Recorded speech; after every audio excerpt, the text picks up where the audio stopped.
दिसंबर 2026 में क्लैट के एग्जाम में अपियर होने वाले हैं, कुछ चीजें हैं जो आपको पता होनी चाहिए। जितना जरूरी है ये जानना सिलेबस कैसा है, क्या क्या चीजें इसमें कवर होंगी, उतना ही जरूरी है ये भी जानना फ्रेशर्स की क्या अप्रोच होनी चाहिए इस एग्जाम की प्रिपरेशन से रिलेटेड, और जो ड्रॉपर्स हैं उनकी क्या अप्रोच होनी चाहिए।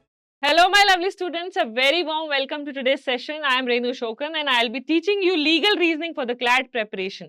तो बच्चे, जो भी बच्चे अभी CLAT 2027 पर फोकस कर रहे हैं, CLAT 2027 से कई बच्चे कंफ्यूज भी हो जाएंगे। CLAT 2027 का मतलब है जो इस साल यानी कि दिसंबर 2026 में जो CLAT का एग्जाम होने वाला है, और जो भी बच्चे उस एग्जाम को टारगेट कर रहे हैं, तो आज उसके रिलेटेड हम बहुत सारी चीजें डिस्कस करने वाले हैं कि भाई क्या पेपर का पैटर्न है, क्या क्या चीजें आपको पता होनी चाहिए। वो होता है ना कि हम कहीं कोई भी जर्नी शुरू करते हैं, उससे पहले हम ये देखते हैं ना वो हमारे घर से कितनी दूर है, हम वहां ट्रेवल कर रहे हैं तो वहां का टेम्परेचर कैसा है, हमें क्या कपड़े पहनने चाहिए, वहां पर कैसा खाना मिलेगा हमें वहां पर।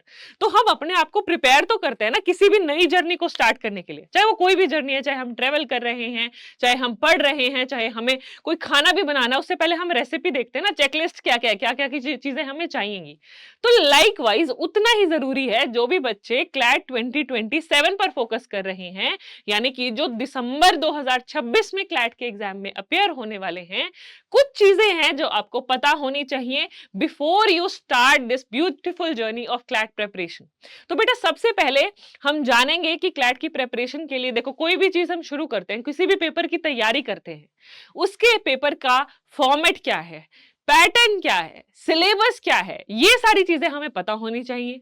दूसरी जो इंपॉर्टेंट चीज आती है, जितना जरूरी है ये जानना सिलेबस कैसा है, क्या क्या चीजें इसमें कवर होंगी, उतना ही जरूरी है ये भी जानना कि भाई क्या स्ट्रेटेजी होनी चाहिए मेरी तैयारी की। कुछ बच्चे फ्रेशर्स होंगे, कुछ बच्चे ड्रॉपर्स भी होंगे।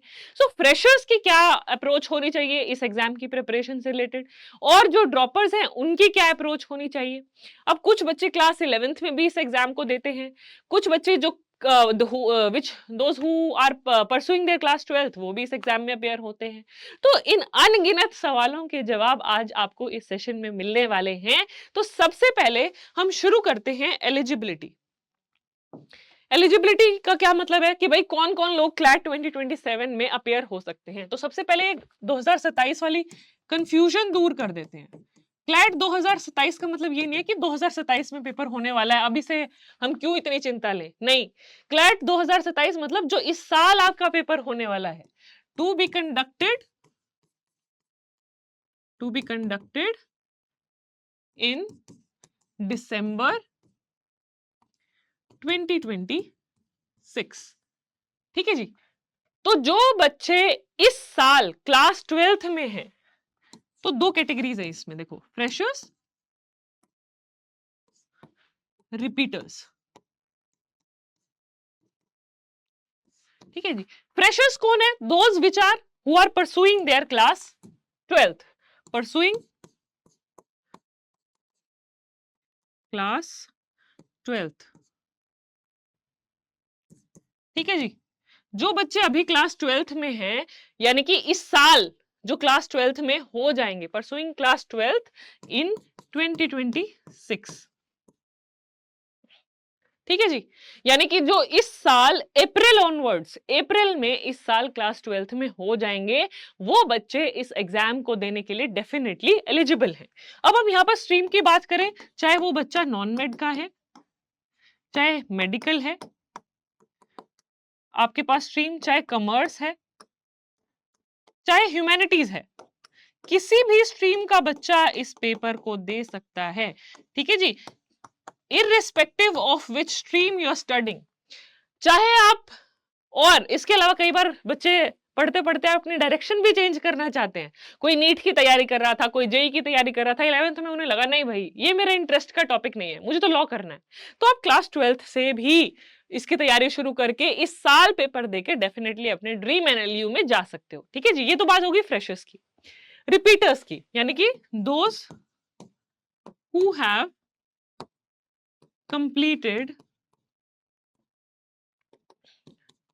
क्लास 12th, यानी कि जिनकी इस साल मार्च में जो बच्चे क्लास 12th के पेपर दे देंगे, जिनकी 12th हो चुकी है, यानी कि जो 12th क्लास अभी ऑलरेडी पढ़ रहे हैं, वो भी 12th के बाद भी आप क्लैट का पेपर दे सकते हो। ठीक है जी, no issues with that. So if you are in class 12th right now, यानी कि मार्च या अप्रैल ऑनवर्ड्स आपकी क्लास 12 शुरू होने वाली है, तो you are definitely eligible for CLAT 2027। अब एलिजिबिलिटी के बाद नेक्स्ट बेटा, कोई भी पेपर की तैयारी शुरू करने से पहले हम ये देखते हैं ना सिलेबस क्या क्या है, क्या क्या चीजें हमें पढ़नी पड़ेंगी, कितने सेक्शंस हैं, क्या एग्जाम पैटर्न है। तो before moving forward to the syllabus, let's talk about the exam pattern. Exam pattern को हम पहले डिस्कस कर लेते हैं। Exam pattern for CLAT 2027।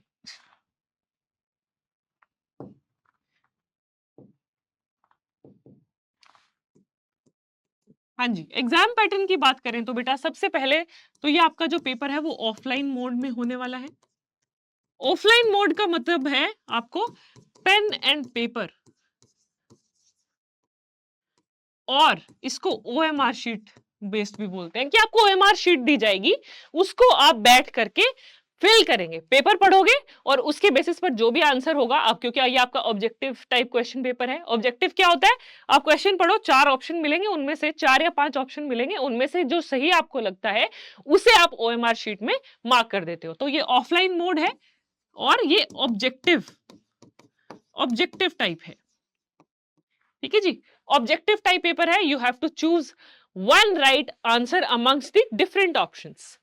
ठीक है जी, ऑफलाइन मोड के बाद नेक्स्ट चीज you which you must know, there are going to be 120 questions. ठीक है, 120 क्वेश्चंस होने वाले हैं, जिसके लिए आपको टाइम भी 120 मिनट्स मिलने वाला है, यानी कि 2 घंटे का समय आपको यहां पर दिया जाएगा। अब इसके बाद जो बहुत इंपॉर्टेंट चीज जाननी जरूरी है वो है मार्किंग स्कीम क्या है। मार्किंग स्कीम में आपको यह पता होना चाहिए भाई, इस पेपर में नेगेटिव मार्किंग भी है। ऐसा नहीं है 120 क्वेश्चन है तो मैं तो 120 के 120 अटेम्प्ट करके आ गया, नहीं, नेगेटिव में के चक्कर में तुम डूब भी जाओगे। आपको वो क्वेश्चन या आइडियल स्कोर या आइडियल अटेम्प्ट क्या है आपका 120 क्वेश्चन में से, अगर आप अच्छे एनएलयू में जाने चाहते हो तो भी आपका ideal attempt up to 110 questions होना चाहिए। अब धक्के से वो होता है ना, कॉन्फिडेंस अच्छी चीज है, ओवर कॉन्फिडेंस मरवा भी देता है कई जगह पर। तो 120 में से अगर आप आइडियली 110 क्वेश्चन कंफर्टेबली सॉल्व कर पा रहे हो, दैट्स अ गुड स्कोर। ठीक है जी, तो यहाँ पर 120 मिनट्स आपको मिलने वाली है।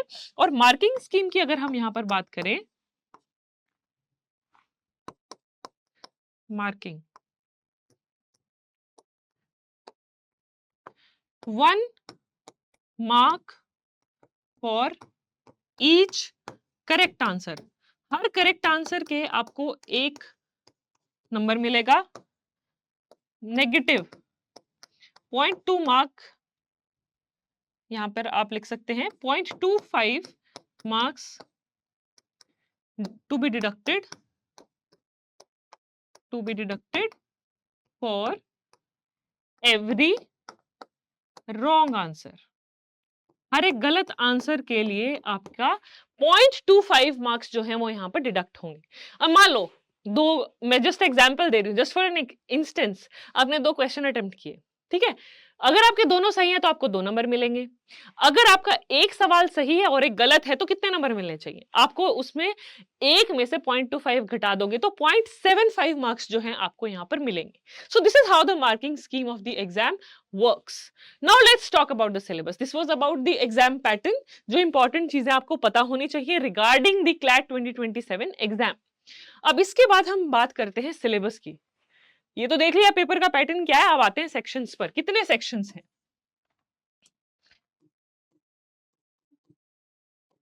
There are going to be बेटा 5 सेक्शंस।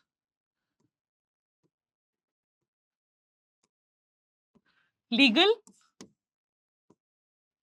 करंट अफेयर्स, या जीके भी आपकी यहाँ पर स्टैटिक जीके से भी क्वेश्चंस पूछे जाते हैं, ठीक है। उसके अलावा आपकी रीजनिंग, लॉजिकल रीजनिंग, कई बार एनालिटिकल रीजनिंग के भी क्वेश्चंस आते हैं। देन वी हैव क्यूटी, यानी कि quantitative aptitude and English comprehensions. ठीक है जी। तो ये 5 मेजर टॉपिक्स हैं जो आपके क्लैट के पेपर में कवर होते हैं। अगेन एक और चीज है, आपका जो क्लैट का पेपर है वो कॉम्प्रीहेंशन बेस्ड है, यानी कि आपको पैसेजेस दिए जाएंगे और उन पैसेजेस को पढ़कर आपको आंसर्स उसमें से डिड्यूस करने हैं, उसमें से निकालने हैं। लीगल के पैसेजेस मिलेंगे, करंट के पैसेजेस मिलेंगे, इंग्लिश के पैसेजेस मिलेंगे। उन पैसेजेस को पढ़कर आपको फिर मान लो लीगल में सिचुएशन दे दी जाएगी, उससे जो पैसेज से आपको इंफॉर्मेशन मिली आपको वो उस क्वेश्चन पर अप्लाई करनी होगी और फिर अपना आंसर निकालना होगा। So these are the four broad sections which you will be covering for the CLAT exam. Legal की अगर मैं स्पेसिफिकली बात करूं तो लीगल में फर्दर आगे क्लासिफिकेशन है, जिसमें आप constitution law, contract law, tort law, criminal law, IPR laws, अब मिसलेनियस लॉज भी आपके कवर्ड होते हैं। मिसलेनियस लॉज कैसे, जैसे रिसेंटली ट्रेंडिंग लॉज हैं, आपका जुवेनाइल जस्टिस एक्ट है, पॉक्सो एक्ट है, इंफॉर्मेशन टेक्नोलॉजी एक्ट है, एनवायरमेंट रिलेटेड लॉज हैं।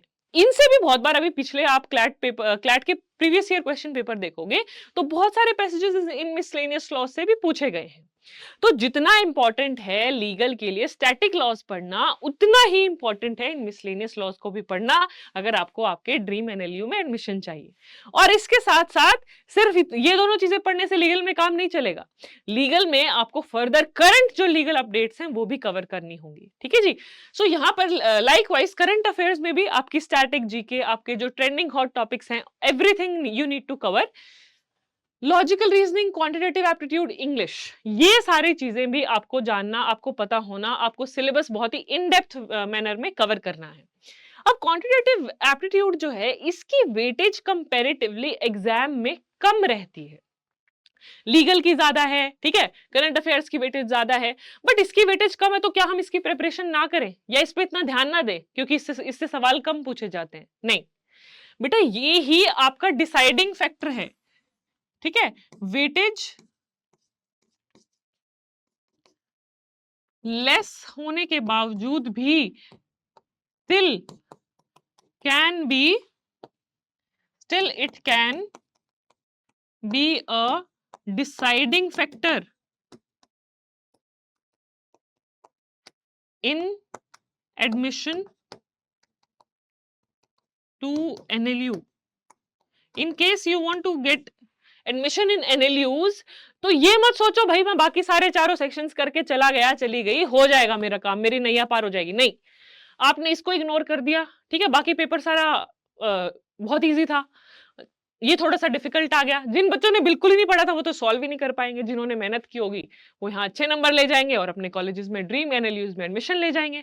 और यहाँ तो बेटा एक एक नंबर की भी नहीं, पॉइंट्स में जो नंबर है उनकी भी लड़ाई है, तो आप किसी भी सेक्शन को छोड़ नहीं सकते हो, आपको हर एक सेक्शन को बहुत ही अच्छे से प्रिपेयर करना है। ठीक है जी। अब सिलेबस के बाद next let's talk about some strategies. What are some important strategies which you must take care of or which you must keep in mind? ठीक है, first and foremost thing which you must keep in mind, complete the entire syllabus. आपको पूरा syllabus cover करना है, ठीक है, irrespective of the weightage of the section. Again जो मैंने पिछली स्लाइड में बताया, चाहे क्यूटी की, क्वांटिटेटिव टेक्निक्स की आपके पेपर में वेटेज कम है, कम क्वेश्चंस पूछे जाते हैं, कम नंबर से क्वेश्चंस आते हैं, but still it can be a deciding factor. तो चेकलिस्ट में सबसे ऊपर लिख लो भाई, क्लैट की तैयारी करनी है तो पूरा सिलेबस अच्छे से करना है, कोई भी टॉपिक आपको छोड़ना नहीं है, आपको अच्छे से पूरा सिलेबस प्रिपेयर करना है। ठीक है जी। Then second important thing is mock tests and analysis. देखो कोई भी चीज की तैयारी करते हैं, चाहे आप कोई स्पोर्ट्स पर्सन हो, स्पोर्ट्स पर्सन जिस दिन आपका फाइनल इवेंट है उससे पहले आप कितनी तैयारी करते हो? अपने आप को ब्रश अप करने के लिए, अपने आप को स्ट्रांग बनाने के लिए, अपना स्टेमिना बढ़ाने के लिए कि भाई जिस दिन मेरा फाइनल इवेंट हो उससे पहले मैं तैयार हूं, किसी चीज की कोई कमी ना रह जाए। अपना स्टेमिना भी बढ़ा लूं, अपनी स्पीड भी बढ़ा लूं, अपनी स्ट्रेंथ पे मैं काम करूं, अपनी डाइट पे मैं काम करूं। कितनी जगह आप डिसिप्लिन रहते हो, ठीक है। तो वैसे ही सिमिलरली आप क्लैट 2027 की जर्नी में भी आपका मेन गोल, अगर आपका ड्रीम एनएलयू है, तो अभी से आपको सारी चीजों को डिसिप्लिन वे में रेगुलरली करना पड़ेगा अगर आप वहां तक जाना चाहते हो। फिर कल को किसी और को एक्सक्यूज मत देना, भाई मुझे ये कंटेंट नहीं मिला, मैं ये पढ़ नहीं पाया, मैं नोट्स नहीं बना पाया, मैं मॉक टेस्ट नहीं लगा पाया। बेटा आपकी जिम्मेवारी सबसे पहली चीज, कोई भी कंपटीशन की तैयारी कर रहे हो, चाहे आप अभी कर रहे हो चाहे आप बाद में करोगे, सबसे इंपॉर्टेंट चीज है रिस्पॉन्सिबल बनना। अपने एक्शंस की रिस्पॉन्सिबिलिटी खुद लो, किसी और पे ब्लेम मत डालो। It is entirely your responsibility. PYQs को देखो, एनालाइज करो, सिलेबस देखो, आपको पता होना चाहिए, पेपर का पैटर्न आपको पता होना चाहिए। ये नहीं है मुझे मम्मी ने नहीं बताया, मुझे मैम ने नहीं बताया, मुझे पापा ने नहीं बताया, मुझे मेरे फ्रेंड्स ने नहीं बताया। भाई कल को आपको एनएलयू में एडमिशन हो जाएगा, आप अच्छे वकील बन जाओगे, तो मतलब उसके जो फ्रूट्स है वो तो आप ही इंजॉय करोगे ना। तो रिस्पॉन्सिबिलिटी भी आपकी है सारी चीजों को पता करके फिर आगे बढ़ना। पिछले पॉइंट में मैंने आपको बताया सिलेबस अच्छे से कवर करना है। दूसरा पॉइंट बेटा जो बहुत जरूरी है वो है मॉक टेस्ट। मॉक टेस्ट लगाना इतना ज्यादा जरूरी है, वही है ना कि फाइनल स्प्रिंट से पहले पहले हम ट्राई करते हैं, 2-4 दिन पहले, महीना पहले, उतने ही लेवल की, उतने ही जान से पूरी अपना जान लगा के देखते हैं कि भाई मैं क्या रिकॉर्ड टाइम में वो कंप्लीट कर पा रहा हूं या नहीं। तो मॉक टेस्ट के लिए ये इसीलिए जरूरी है because you learn time management. आप टाइम मैनेजमेंट सीखते हो ताकि आप पेपर को सही समय पर कंप्लीट कर पाओ। कई बार बच्चों को पूरा सिलेबस आता होता है, सब कुछ पता है उनको, वो ओवर कॉन्फिडेंस में मॉक टेस्ट नहीं लगाते, वही उनकी सबसे बड़ी गलती होती है। क्योंकि उनको क्या है ये नहीं पता होता फिर कौन से सेक्शन से मुझे शुरू करना चाहिए, इस सेक्शन में मैं सबसे ज्यादा कंफर्टेबल हूं, मुझे पहले इसके क्वेश्चन सॉल्व करने चाहिए। तो वो कहीं पर अटक कर खड़े हो जाते हैं। एंड चाहे बेटा ये बात मेरी लिख के ले लो, कितनी भी आपने मेहनत की हो, अगर पेपर वाले दिन आपने अपने आप को शांत रख के पूरा अच्छे से सॉल्व नहीं किया तो आपकी सारी मेहनत बेकार हो जाएगी। तो पेपर वाले दिन कंफ्यूज होने से अच्छा है मॉक टेस्ट लगाओ। देखो उसमें आपको पता चलेगा, you will identify your strength areas, you will identify your weak areas and accordingly you can work on them and you can definitely improve them. ठीक है, so you will learn time management, you will identify your strengths and weaknesses. You will identify your strength and weakness and work on them accordingly. ठीक है जी, तो अपने strengths और weakness को आप identify कर पाओगे, उन पे काम कर पाओगे and definitely which will help you in improving your score. ठीक है, तो ये दिखने में सुनने में सारी ज्ञान की बातें लग रही हैं, बट कल को आप किसी एनएलयू में जाओगे या कल को आप जब ये सब चीजें करोगे तो आपको पता चलेगा definitely it is going to make a difference in your performance. बाद में रिग्रेट करने से अच्छा है वो है ना, हर चीज खुद धक्के खा के सीखने की जरूरत नहीं है।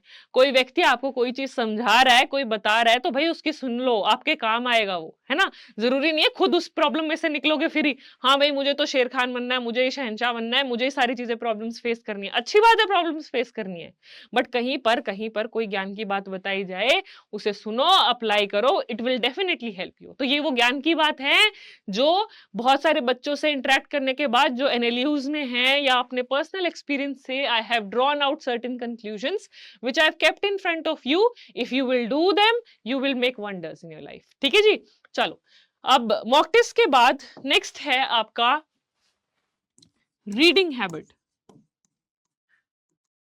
Reading habit is very important. Why?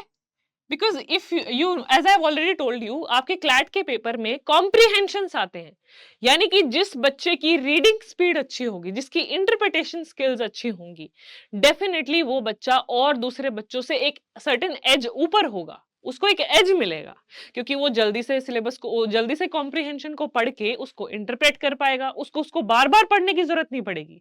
तो अगेन ये एक दिन से पेपर वाले दिन चमत्कार नहीं हो जाएगा। अगर आपने इसकी अच्छे से प्रैक्टिस की होगी तभी आप पेपर वाले दिन आपके पैसेज को, आपके कॉम्प्रीहेंशन को शांति से एक बारी में अच्छे से पढ़ पाओगे और समझ पाओगे। ठीक है, हेल्प्स यू अंडरस्टैंड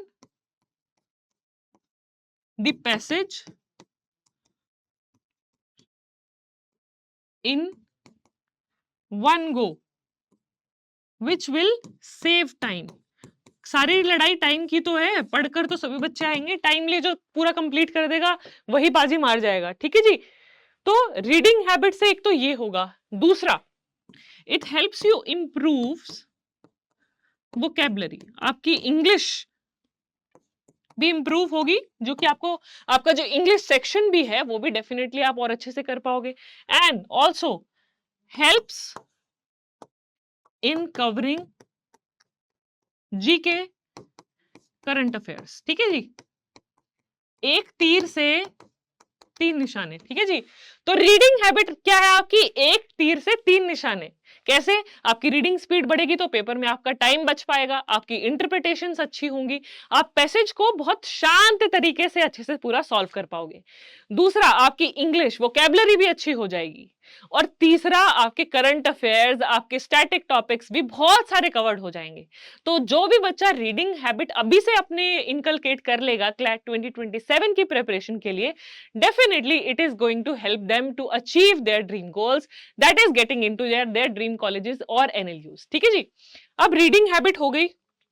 अब ये कुछ तीन, देखो बहुत सारे, there are multiple points, but मुझे लगता है ये तीन चीजें भी आप अच्छे से कर लोगे तो ये चीजें आपको डेफिनेटली क्लैट की प्रिपरेशन जर्नी में बहुत हेल्प करेंगी। और चौथी जो सबसे इंपॉर्टेंट चीज है, ये आप सारी चीजें कर रहे हो जो अभी तक मैंने ज्ञान की बातें बताई, पर ये नहीं कर रहे हो तो फिर कामयाबी नहीं मिलेगी। चौथी और सबसे इंपॉर्टेंट और सबसे महत्वपूर्ण चीज जो है वो है consistency. As I always say, consistency is the key. अगर आप, वो है ना कि बार बार वो पानी की धार जहां से निकलती है पत्थर में भी वो रास्ता बना लेती है, तो वही चीज है। अगर आपको आपका ड्रीम कॉलेज में एडमिशन लेना है, आपको कंसिस्टेंटली काम करना पड़ेगा, आपको कंसिस्टेंटली काम करना चाहिए डिसिप्लिन मैनर में। क्योंकि अगर आप एक ही टॉपिक को अच्छे से पढ़ोगे, मॉक टेस्ट लगाओगे, प्रैक्टिस करोगे, तो आप भी, वही है ना, बूंद बूंद से पत्थर, बूंद बूंद से सागर बनता है, या जहां पर भी पानी की बूंद टपकती टपकती टपकती है पत्थर में भी गड्ढा कर देती है। तो वैसे ही अगर आप कंसिस्टेंटली मेहनत करते रहोगे तो आपको डेफिनेटली आपका ड्रीम कॉलेज जरूर मिलेगा। So last but not the least and the most important point is consistency. It beats everything. अगर आपको कोई चीज नहीं आती, कंसिस्टेंटली प्रैक्टिस कर रहे हो, इंप्रूव हो जाएगी। आपके टाइम मैनेजमेंट में गड़बड़ है, प्रैक्टिस करोगे कंसिस्टेंटली, वो भी इंप्रूव हो जाएगी। कुछ भी दिक्कत है, कोई भी प्रॉब्लम है, कंसिस्टेंटली मोमेंटम बनाए रखोगे तो सारी चीजें पॉसिबल है। You will achieve every aspect of, in every aspect of your life. ये सिर्फ पढ़ाई के लिए नहीं कह रही हूं मैं, कोई भी, in terms of your personal relations, in terms of your professional life, in terms of your education, if you are consistent in your efforts, you will definitely yield positive, you will definitely yield positive and very good results। ठीक है जी। So that was all about today's session। So on this note I will end today's session। इसके अलावा किसी भी बच्चे के CLAT की journey से रिलेटेड, जो भी क्लैट 2027 को परसू करना चाहते हैं, कुछ भी डाउट्स है, कुछ भी कंफ्यूजन है, feel free to ask me in the comment section। So that's all about today's session। Thank you everyone। I hope you all have a great day ahead। Bye bye।